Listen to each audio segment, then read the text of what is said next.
Hello, and welcome to Have At Us, Reviews for Your Pleasure, where we share honest thoughts, opinions, feelings, often some good hot takes.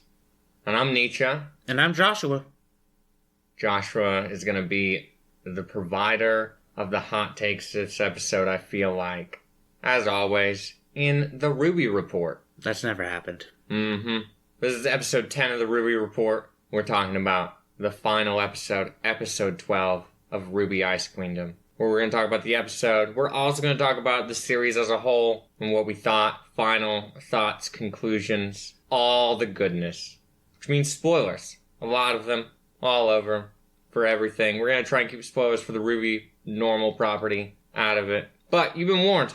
But if you need to come have at us, those links are nicely down there in the description for you. You'll find them, you click on them, you do all the things you need to do. You got any hot takes you want to start with right here? My question is, what is the greater story of RWBY? What do you mean, what is the greater story of RWBY? I don't really know what this is really all about in the end. We're at school. I don't remember anything about the school, really. Is there years? So, like, 3 years of this? I don't know. I don't remember. Maybe that was said, but I don't remember much from the very beginning. And I don't really know where we go from here. I don't really know what the greater plot is. What are we trying to achieve outside of being huntresses? And I don't even really know what that really means. Outside of, I guess, you fight things. Beacon Academy, where they're at, is one of 4 schools that trains people to be hunters and huntresses, right? Okay. There's one for each major section of the world. Sure. Okay. That's how that works. To explain better about what those are would require a lot of spoilers. So we'll leave that there. Hunters and huntresses fight grim in essence, but they could be like bodyguards at the bank or, whatever. That's what they are. I think Beacon is 3 years. It might be 4. I don't remember. So the show didn't really provide me that. I think it did provide you that. At least the plot points you need for that at the very beginning. With I think it's a woman narrating. Oh, maybe. That sounds familiar now? Yeah, but I mean that happens a lot in anime, so that makes sense. I don't remember any of it. That was my first thought. Okay. As for where are we going with this story? I mean that also would require a lot of spoilers. I don't spoil it. So it doesn't really matter to me because I thought the show was fine. This episode or the whole show? As a whole, I think it's fine. This episode is fine. It's a cute episode, I guess. We got a food fight. We got the power of friendship. Literally. The line was, I learned about how powerful friendship can be. And I was like, that's pretty funny. You get no more clear message than that. So we got that. That was fun. We get Mr. Osborne. That's his name, right? Ozpin, yeah. I'm going to call him Osborne. Uh-huh. I don't really know much about this guy at this point. Does he have cool powers? Is he a cool dude? I don't know. He's the headmaster of Beacon. Feel like you don't get there unless you're a cool person, is how I'm going to answer that question. That's what I would assume. But it could just be that he's really smart. And, he plays the politic game well. I don't know. I don't know much about this guy, other than the fact that I felt like he was Dumbledore for a second. He's a Dumbledore-esque character. And he had a line to Blake, who was like, is there anything else you would like to tell me?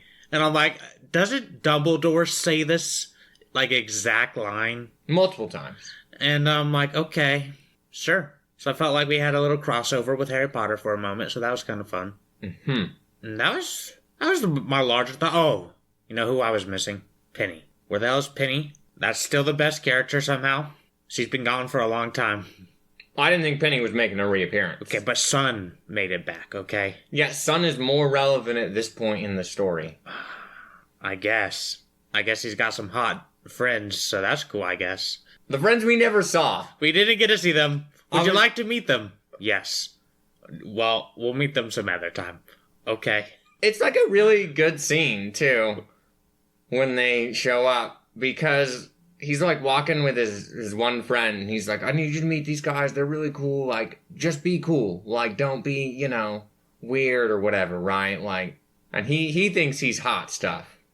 right? He's like, oh yeah, I'm always cool. Like, look who you're talking to, buddy. I see. And then they open the door to the food fight. And they're like, yeah, we'll turn around, we'll come back. I see. Well, that didn't happen here. No, the food fight scene was not as good here. My problem with the food fight scene is that the animation, I wasn't digging it. They tried some different styles in there. They did a couple weird things. It was odd. The food fight itself was just a little over the top. And maybe I could have enjoyed it more if I had any attachment to these characters. But I really don't. Maybe Blake gets a little bit. I kind of like her. Mm-hmm. I don't walk away thinking Blake sucks. I kind of do think that about, like, RWBY. Don't really like her. You don't like RWBY? Honestly, I'm not liking her at this point. Not doing it for me. Yang, I'm like, I want to like you. You got the coolest semblance so far. I'm guessing, from the Super Saiyan moment. That was cool. But you're pretty generic in a stereotype right now. Maybe you develop. I don't really know. And Weiss is fine. But Penny. What's Penny's semblance? Penny probably works at a bank and and probably has access to the vault, and she can teleport the money from the bank to herself. And so she's just, she got fat cat. She's got fat stashes. Stashes. Of cash. Of cash. She is a criminal. That's what I'm hearing right now.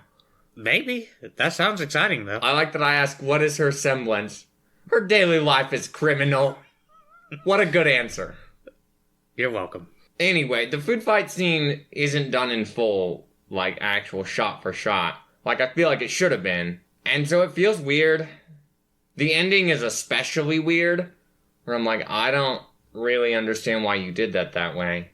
But I don't remember what the ending was. RWBY gets on her, lunch tray board running forward and throws a spear of something through a bottle of what looks to be just water. And then you get the still that looks kind of like an end card with all four girls covered in a bunch of crap. And then you have the monologue thing, and then we're done. That's true. I really wanted to turn that very sexual, but I decided not to. You basically already opened the door by saying that. Yeah, that's as far as I'll go. Anyway.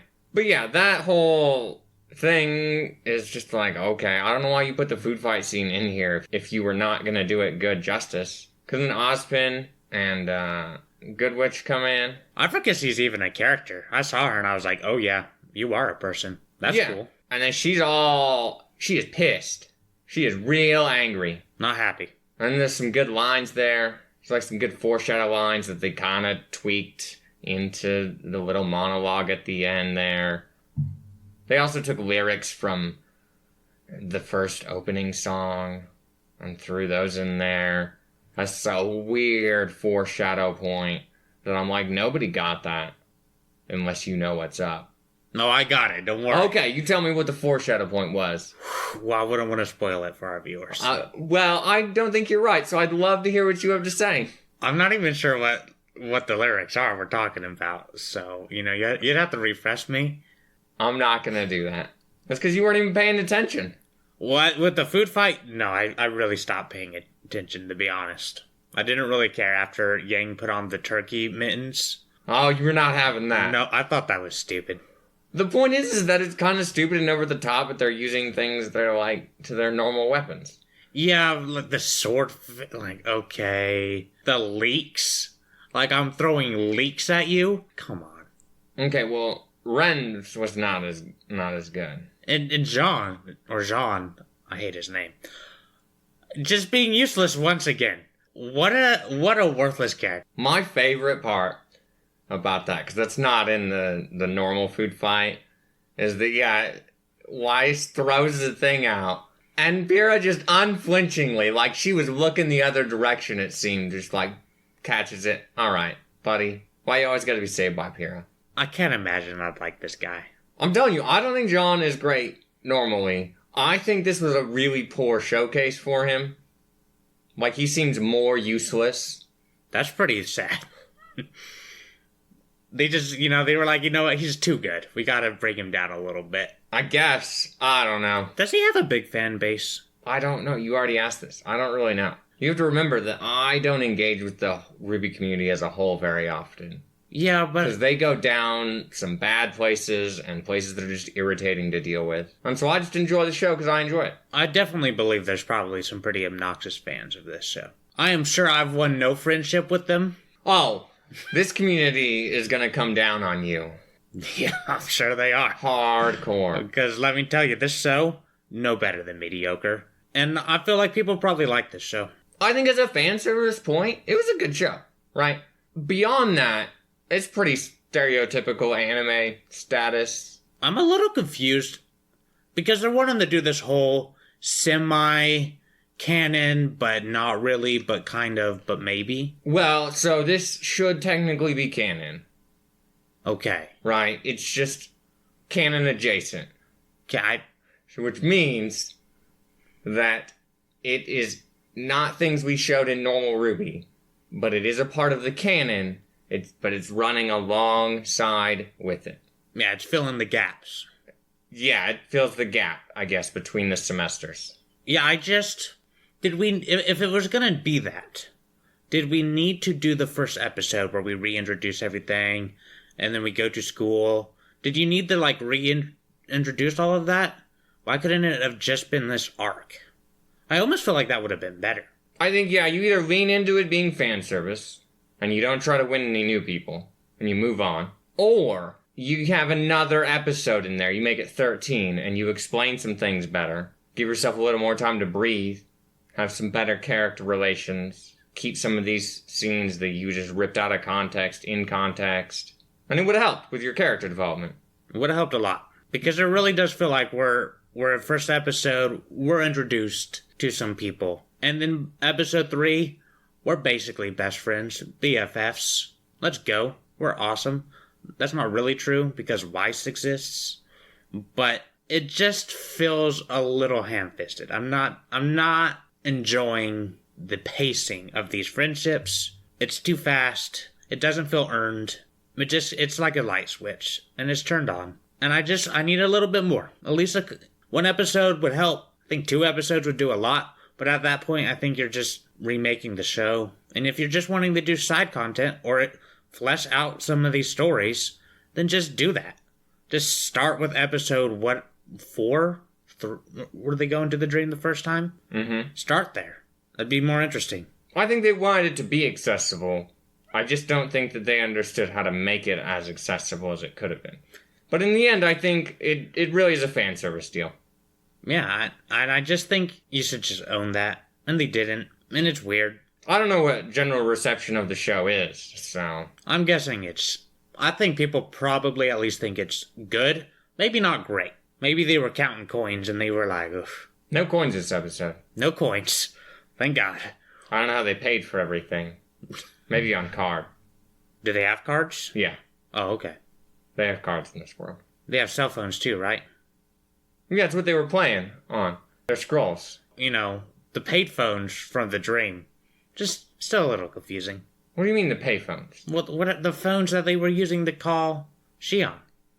Oh, those were just the semblance thing. For Shion benefit. I don't know. Yeah, aesthetically it's inconsistent with the world. It's the dream world versus the real world. Are you really calling this out right now? Look, it's more the fact that I don't know this lore well enough to sit here and know what should be real. I was convinced for a while that we didn't have these scroll things, and I think they were introduced earlier, but I had forgotten about it. I was just like, oh yeah, I guess these are a thing.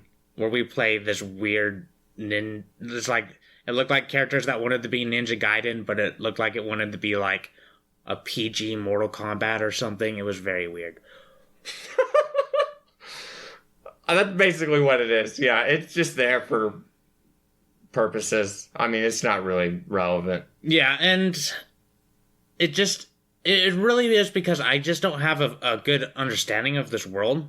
That when there's inconsistencies, I don't know what's real or, what I should actually be like, oh, this is relevant or important or this makes sense. I have no idea. You know, you need to pay note to. And I know you looked at the title of the book Blake was reading. I did. Yeah. No, I didn't. She's reading Ninjas in Love. I just want to call that back. So she read a lot of smut things. I see. And I appreciate that that's there. Okay. I can respect that. I've read some smut in my life. I mean, you don't have to lie. You read smut every day, I'm sure. Every day? No, that's it. That's too much. You're sitting at work, on the toilet. Yeah. I got a bathroom, guys, and you take like 30 minutes in there reading 30 your minutes. smut. Yeah. That's right. Well, it takes you a while to find it at this point, you know. You've read so much of it. Yeah, I gotta, go to the library soon. But now you can introduce RWBY into your smut rotation. I'm sure there's some probably fun stuff of RWBY. Well, the shipping community is insane, so I am sure there's a lot of things. Now, what's the most popular ship? Last I knew, I'd probably argue for it to be Bumblebee. Okay, Is what I would probably argue for it to be. that's the one. But I don't know. I can see that. I can see where people would think that based on this season. Well, this leans pretty heavily into them being more coupley, I guess. Flirting with each other. I don't know that I would really say it was flirtatious. It was just, we put these characters in proximity a lot. There was definitely like this pairing kind of sense of like Ruby and Weiss and then the other two. Because they're not the main characters. The other two. Yeah. Mm-hmm. I mean, that's fair. White Rose is a believable ship. But that's fine. Do you think at the end of all RWBY, they go for it? I don't think that White Rose is a confirmed ship. I don't think that's what happens. I think that Blake and Yang, Bumblebee, I think that happens. You think so? Yeah, I do. Okay. Interesting. We moved away from the other major ship pretty heavily. We kind of shut that down. And I think we're pushing for this to go somewhere. At a slow pace, which is fine. Yeah, that's fine. Do you think they're doing it for the sake of the fans or because that was the original intention? I don't know. I could see either. Okay. I don't think it's super relevant and prevalent in the early seasons. But it ramps up. But it does ramp up after people kind of start making shipping wars over it. And... Well, I understand. I am basically a shipper in most things. So I understand. It's fine. Mm-hmm. I respect the game. The war. No, I don't really care if Bumblebee is real or not. It doesn't matter to me. White Rose is the best RWBY ship, so if you don't do that, then don't do anything. That's the best one. For RWBY, Rose Garden sucks. I don't know what that is. I know. I don't remember what the other one is called. Yeah, I don't remember what RWBY and Jean is. Are you even a fan? Apparently not. Apparently I'm failing. I don't remember what the ship name of that is. That's probably because that's an unrealistic and terrible ship. It should just die. That's because Arcos is the ship with Jean. Arcos. Uh-huh. Okay. That's Jean and Pyrrha. Yeah. Why Arcos? Uh-huh. I'm not really seeing it. The name? Yeah. His name is Jean Arc. Her name is Pyrrha Nikos. And I think Arcos is a ship from, like, the Roman times. And since she is based on gender-bent Achilles, and he is Joan of Arc. Okay. I see. It's actually a pretty well-thought-out ship name. No, it's not bad. I understand now. Yeah. I forgot their last names, so... I definitely know their last names. Anyway, I think we have derailed on the shipping... We call it a boat. I really want to call it a train, but the shipping boat. Yeah. We gotta turn back around and... Okay. Set anchor. Get back on land here. Yeah. Land ho. Unless you got great things you need to say about it. Like, you got an OTP over here. Or no. Nuts and bolts. That would be Penny. It is Penny. It's Penny and RWBY. Oh, is it? Yeah. Oh, okay. No, I don't care about any of the shipping in this show. I don't really care about any of these characters. So, whatever. Whatever people want, I hope they get it. Well, there's a lot of divisiveness over here. Well, that's why I said that. Mm-hmm. Keep the war alive. But really, I think the show, I'm just gonna forget it. I know I'm gonna forget it. I'm already forgetting it.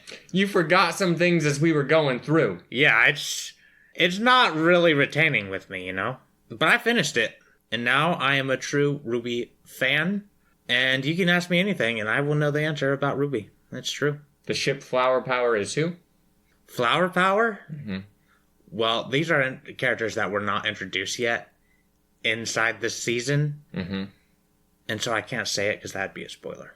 It's Ren and Nora. No, that's not true. Because that one's not even... That's not like a ship you fight for, because it's already... Like, that's reached the destination already. All right. You know what I did learn? What did you learn? That semblances are a little bit more organic than I thought. They can change, evolve. I didn't know that. Or I forgot. It's kind of like a convenience thing we throw in there. Oh, Your powers can get better, yes, great. okay. We don't do a whole lot with that. In the main show? Yeah. Oh, okay. Does the main show do anything fun? I think there's a lot of things fun. Yeah, okay. I think there's a lot of good semblances and a lot of great things about this show. You told me once, long ago, about the antagonists, or antagonist, I don't really remember. Mm-hmm. And that sounded semi-interesting, but we got nothing of that here. And I was a little disappointed. I feel like that has to be past Volume 3. Probably. Because I think it does get actually really interesting post Volume 3 with where we're actually going and what we're doing Okay. in terms of the antagonist side of things. But I think the real interest is like 6. That might have been about when you told me. It's been a while. So But that's so far, I'm like, I don't know. Do I need to watch this show? Probably not. I think that people want you to watch this show. People don't want me to And watch they this show. and they need you, they need your expert opinion so you can become a real RWBY expert. You can read the comics, you can read the books, you can read the manga. There is only one property in my life that I care that much about, where I'm going to just dive into everything. And it is not RWBY. It's definitely RWBY. So, and I just, this show didn't make me want to do that. Didn't make me think, wow, maybe if I watched the main show, we'd get somewhere. I think that they chose a weird time frame to try and put extra stuff in. But yeah, I don't think they made it endearing for random people. I'm sure I'm not the only person new to the franchise to watch this first. There's no way I'm the first, or, the only. I'd be interested to see what some of those people thought. You can probably find some forums and stuff on it. Yeah, maybe. Might have to. I enjoyed it. I thought it was good. I don't think that all these changes or things that we moved out of context or moved lines around just to have them was a good idea. I think you really ruined some things, but that's fine. I don't really feel like the introduction of Shion as this one-off original character for this weird little blip was relevant or good, because Shion should never appear again. Unless... If you did this and then in Volume 9 we come out and there's Shion... That's happening. You know it's happening. I don't think it will. It's gonna happen. I don't think the possibility isn't there, but I don't think it's gonna happen. Not in Volume 9. At some point. I think you could. I don't think you'll do it in 9 if you do it, though. If it's truly just a one-off character, that's really weird. It's weird because they act like Shion has a teaching position at Beacon. It does feel like that. That's how they react to Shion. And it's like, okay. I don't know. I have no idea. The only reason I know this isn't a character in the main show is because you say so. You could be lying to me, and I would never know. I could just make up random things. That would be pretty fun. Or I could just say the truth and act like it's a joke. And then you just have no idea. That is also fun. But I've done neither. Yeah. Because I'm an honest, righteous guy. That does sound like you. This episode I feel like did not do great with at the beginning. Like, a lot of the music choice was not very mood-setting at the beginning. It was weird. It was kind of weird. And then we got to the instrumental with Blake and Weiss, and that was good.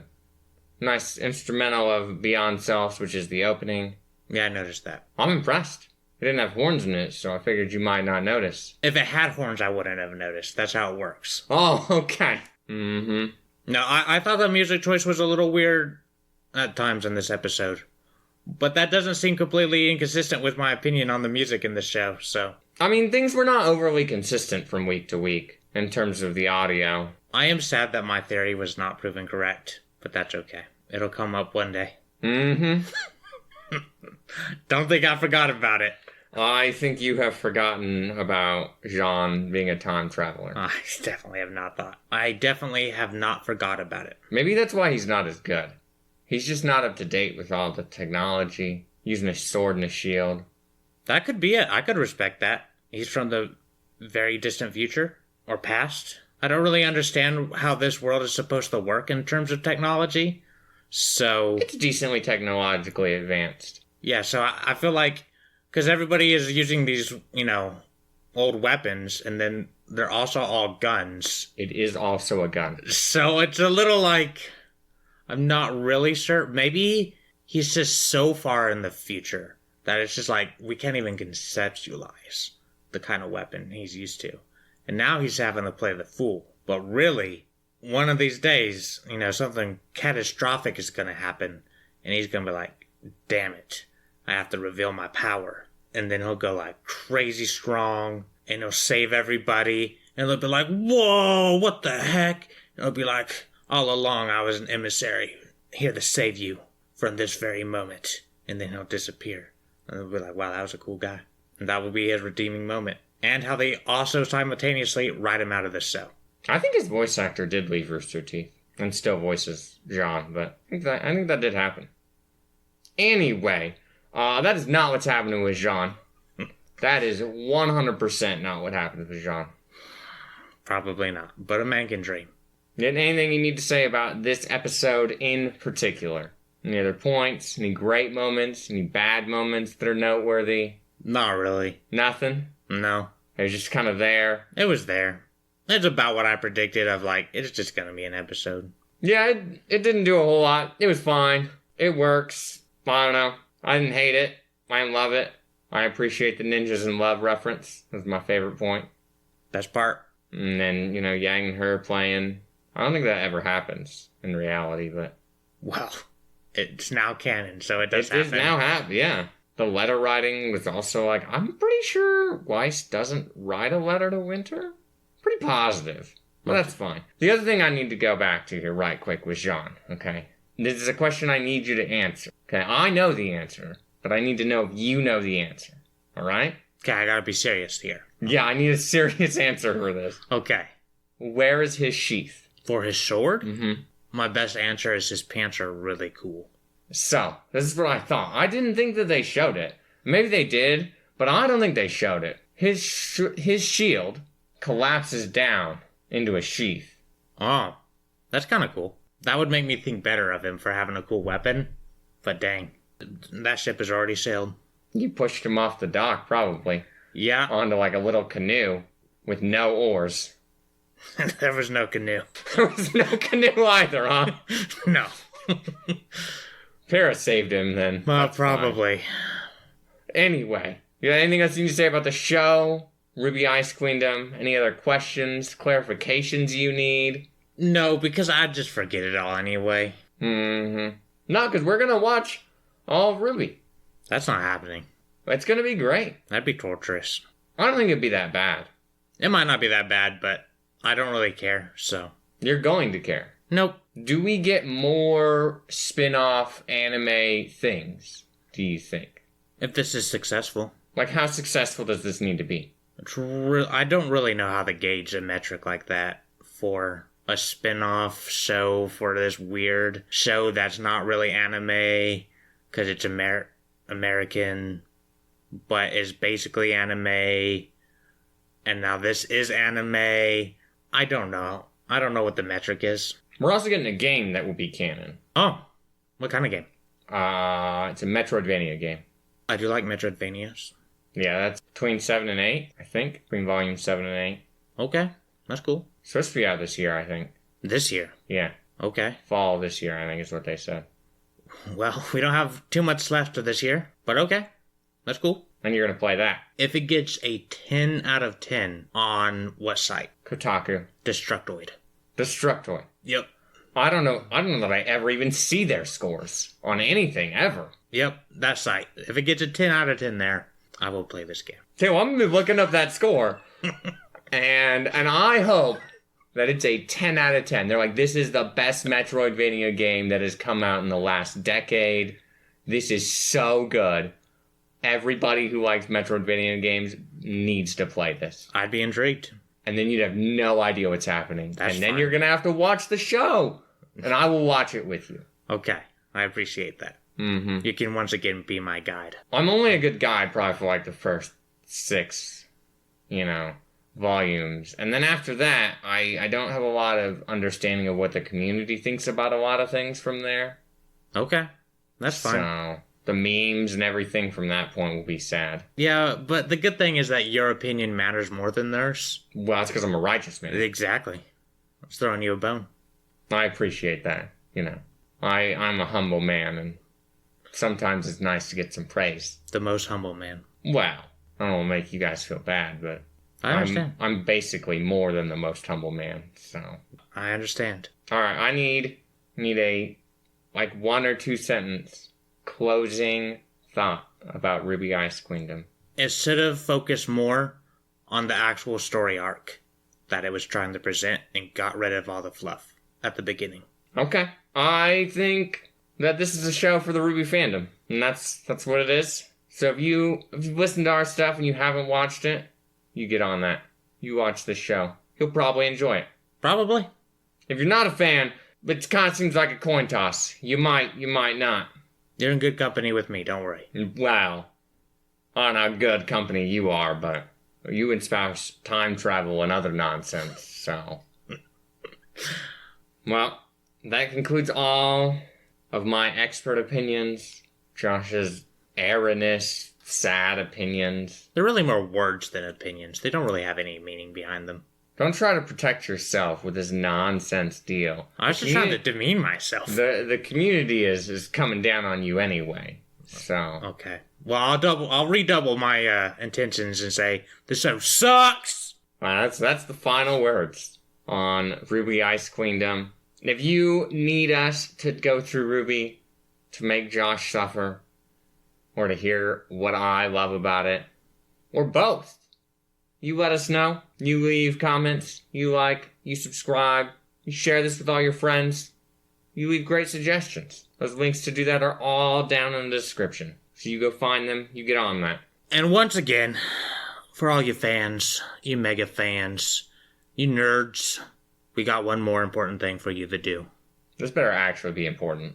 It can't be more important. Mm-hmm. And I've learned that through this episode. Because it's about friendship and food fights. The most important things in life. So what I need you to do, assuming you are an adult, you need to go to your local school, preferably the one you graduated from. That'd be nice. Now what if they didn't graduate in the area? Do your best. Okay. You present yourself as a really good guy. Get yourself a presentation. And talk about us to the students. I hope this is an academy and not just some lame public school. This needs to be a really prestigious place. So because I know our listeners, very prestigious people. And you preach to them about us, our glory, the righteous man sitting beside me, and his wonderful, wonderful takes on all things. And me, who just is a person. You can forget about me. It's fine. And once you have gotten to know these students, and you are eating with them, lunching with them, dining with them, you must yell out, have at ye, and throw some food. Preferably a watermelon. A whole watermelon. A big-ass watermelon. There's a lot of watermelons in this episode, too. Yeah, preferably a watermelon. You get that. And you just chuck it as hard as you can at the nearest person. Can it be the smallest kid? If you pre-plan it, yeah. This is clearly supposed to be pre-planned? Yeah, so move yourself to the smallest kid, yell it, and smash that thing into his face. That's what you do. Is there a banner that drops that is in honor of Have At Us or something? That might be a little much. Oh, okay. The presentation's good enough. It's the words that count. Okay, alright. Let's hear episode and then show. This episode, I'm gonna generously give this a 7. I think it was alright. The show, I'm also gonna be generous with and give it a 6. And say, it's fine. It's okay. It's not the worst thing I ever saw. I'm giving this episode a 6. And I'm giving the show an 8. Have at us.